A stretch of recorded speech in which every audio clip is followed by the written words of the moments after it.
इधर महिला आरक्षण बिल पर राज्यसभा में चर्चा जारी है। राज्यसभा में महिला आरक्षण बिल पर चर्चा हो रही है और इस पर जेपी नड्डा बीजेपी के राष्ट्रीय अध्यक्ष ने बीजेपी की तरफ से चर्चा की शुरुआत करते हुए, केंद्र सरकार की तरफ से शुरुआत करते हुए कहा कि राज्यसभा से भी यह बिल पास होगा और इस बात पर जोर दिया कि यह बिल समानता के लिए है।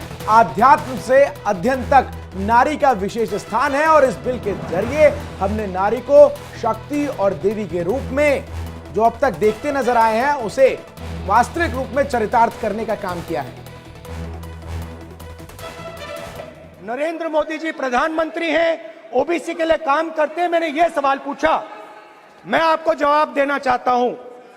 हिंदुस्तान के सेक्रेटरीज 90 में से सिर्फ 3 ओबीसी से हैं। ये जो लिस्ट है ये ओबीसी समाज का अपमान है। 90 लोग हिंदुस्तान के सेक्रेटरी हैं, उनमें से 3 लोग ओबीसी समाज के हैं। आजाद भारत में ओबीसी की बात करते हैं, ओबीसी की बात करते हैं।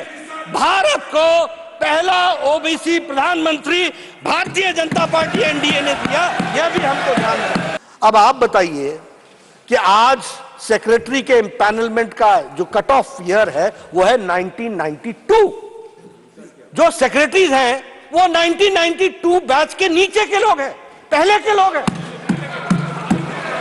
अब मैं आपसे पूछता हूं कि 2004 से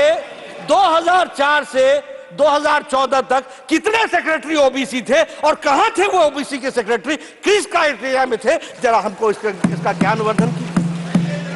देखिए, मैं बार बार बोलता हूं, लीडर को लीडर बनना पड़ेगा, ट्यूटर से नहीं चलता काम। ये ट्यूटर्ड स्टेटमेंट से नहीं चलता है काम, और वह भी ट्यूटर अगर कोई लीडर हो तो भी समझ में आता है। ये एनजीओ को लेकर के आ जाते हो, जिन एनजीओ को जिनको आता न पता न सता, कोई चीज जानकारी नहीं, वो आपको समझाते हैं और आप बोल करके सोचो I was shocked and shattered and shocked. अरे भाई, शॉक तो लगना ही था जब एक आपत्ति दर्ज कराना चाहती हूं, जिसका नाम आपने दिया है महिला आरक्षण का, नारी शक्ति विधेयक। ये नारी शक्ति विधेयक है, लेकिन अपने नाम दे दिया इसका नारी शक्ति वंदन विधेयक। मुझे लगता है ये एक संवैधानिक अधिकार है, ये कोई दैविक वरदान नहीं है, ये कोई प्रधानमंत्री साहब का या आपका दिया हुआ महिलाओं को दया का पात्र नहीं है। ये हमारा एक संवैधानिक अधिकार है।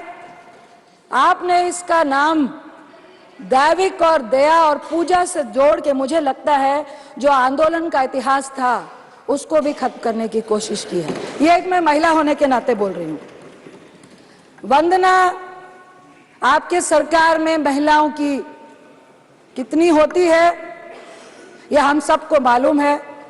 वंदना हम महिलाओं की, सत्ता पक्ष हो या विपक्ष में हो, जितनी भी पुरुष मानसिकता है, महिलाओं की वंदना इतिहास गवाह है कि जब जब आपको शक्ति की जरूरत होती है, जब जब आपको सत्ता पाने की जरूरत होती है, जब जब आप विजय की आशा रखते हैं, तब आप एक महिला को देवी।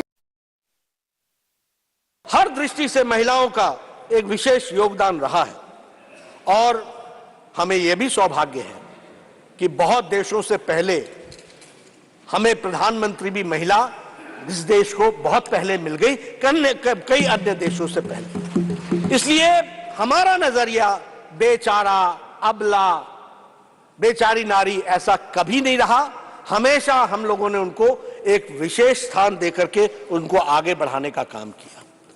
हमारे कॉन्स्टिट्यूएंट असेंबली में भी 15 महिलाएं थी जिनका विशेष योगदान संविधान के निर्माण में रहा, और आज हमारे 102 एमपीज हैं यहां पर महिलाएं, जो अपने सशक्तिकरण के कारण दे आर इलेक्टेड, और वो इलेक्ट होकर के आई हैं। यह भी हमको बताता है कि महिलाओं ने किस तरीके से, फिर चाहे वो पॉलिटिक्स हो, स्पोर्ट्स हो, इकोनॉमी हो, एविएशन हो, एंटरप्रेन्योरशिप हो, सब में नारियों ने अपना योगदान किया है।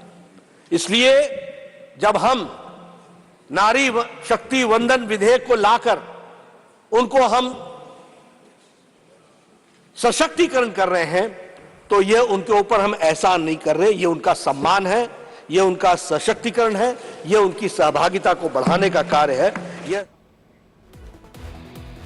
जेपी नड्डा को तो आपने सुना किस तरीके से